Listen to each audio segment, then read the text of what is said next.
And in Ohio, Governor Kasich has on his desk the right to carry reform bill, which includes restaurant carry.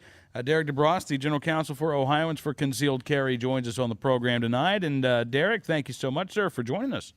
Oh, I appreciate it, Cam. I'm always glad to be on your show. So I'm guessing since the governor has not yet signed this bill that we are still hearing the hysterical cries in opposition to this piece of legislation there in Ohio? Yeah, obviously a lot of the big newspapers are publishing a lot of stories of, basically there's going to be blood burning in the streets, so to speak. But as you know and all the listeners know, that is not the case. Most states already have these types of laws on the books. Yeah, and it hasn't caused a problem. I mean, look, Virginia passed restaurant carry a couple of years ago. Arizona passed restaurant carry a couple of years ago. Tennessee passed restaurant carry last session. And in none of those states, Derek, have there been any problems at Not all? to my knowledge, no, there hasn't. So what are these newspapers carrying on about? Oh, just, the same old rhetoric, that they make these arguments and they interview these bartenders that they seek out. That what are they going to have to do, pat down these people now? And really, to me, as an attorney, it's just very illogical. I mean, any criminal can come in there now and cause a disruptance. I mean, what does this change anything? And that's the thing. It doesn't. But I remember in Tennessee when they were debating this, you had restaurant owners and bar owners in Memphis saying, we're going to have to install metal detectors in our clubs. And I thought to myself, well, why would you do that?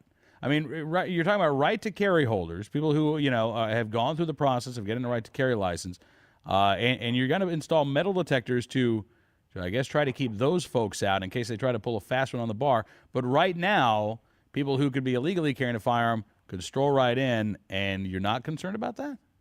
Well, exactly. I mean, just take the argument to its logical extent. Do you drug tests now for potential drug abusers before they come into your place of business? It just doesn't make any logical sense to me whatsoever. All right, so now the bill went to Governor Kasich's desk last week, right, on the 15th?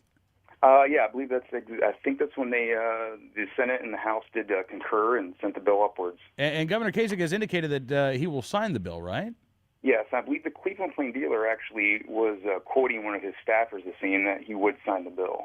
Okay, I mean, that's good news. Gun owners should still be writing the governor's office, though, and asking the governor to sign the bill. And, look, this is – I find it fascinating, Derek. This is what we see a lot of times in states where pro-gun legislation is passed with a pretty good majority. This was not a close vote. This was not, one or two votes making the difference here.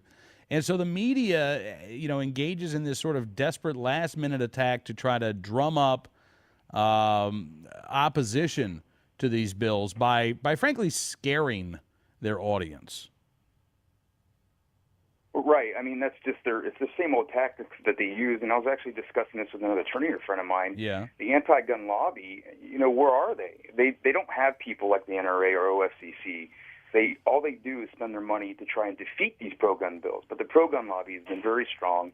Your listeners, their dollars that go toward these organizations, we do get things done, and things, in my belief, that are for the betterment of society. Well, absolutely. And I think this bill, once it becomes law in Ohio, you'll see the same thing you've seen in every other state that has passed similar legislation. Absolutely no problems, and law-abiding citizens will be able to go into a restaurant where alcohol is served. They'll be able to enjoy dinner with their family. They'll be able to have their firearms secure on their person rather than storing them in their car. And I think this is a good thing all around. Yeah, and it should be noted to the restaurant owners who are really concerned about it. They can still put up their signs and prohibit gun ownership in their places of business. It's private property. They can do as they please. The bill allows for that. Yeah, absolutely. Well, Derek, anything else that gun owners in Ohio should know about this legislation if it becomes law? Oh, there's a bunch of things. It's a very, very good piece of legislation. There's a second bill that was passed regarding restoration. Basically, all that does is people who lost their rights for whatever crime in their history and have reformed themselves. This new law will bring that into line with federal law, because as most gun attorneys know, federal and state law, they really conflict with gun law. So this bill will allow it to be more streamlined and more easily acceptable and accessible to somebody who's reformed their lives. And another big thing, Cam, is car carry. We had one of the most restrictive laws in the country on concealed carry inside of motor vehicles. And this new law, in conjunction with restaurant carry, strikes all those provisions. All right. That's fantastic, Derek. Thank you again for coming on the program this evening, and I look forward to talking to you again very soon. All right, I appreciate it, Cam. Thank you so much. Derek DeBras joining us from Ohioans for Concealed Carry.